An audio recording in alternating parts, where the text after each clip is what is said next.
Hello, DCPS 8th graders.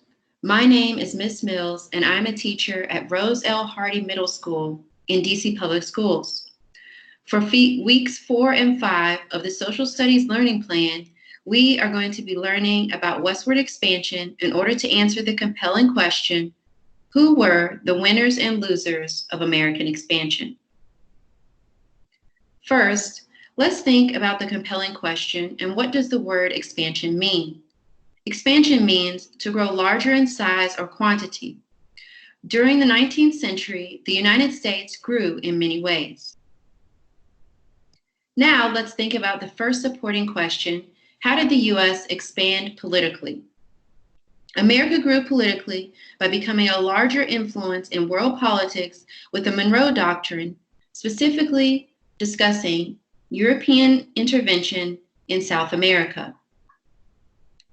Also, the U.S. expansion politically was derived from the presidential elections of 1824 and 1828.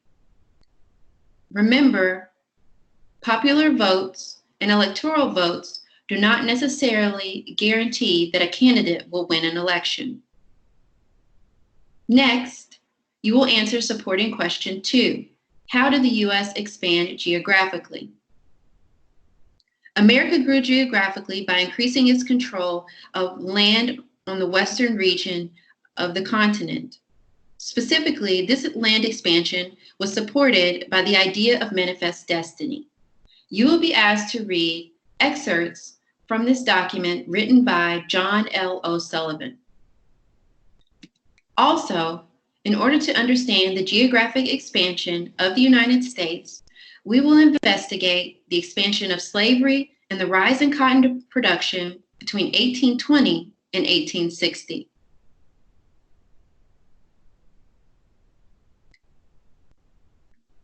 Next, the last supporting question will ask you what were the costs and conflicts that arose from westward expansion. Specifically, you will investigate the expansion of the first transcontinental railroad from the Midwest all the way to California. Then, you will be asked to investigate the consequences of westward expansion by specifically reviewing excerpts of text on the Indian Removal Act of 1830 and the consequences of the Trail of Tears. Specifically, these forced Indian nations, such as the Cherokee and the Seminole, to be moved forcibly from their indigenous lands.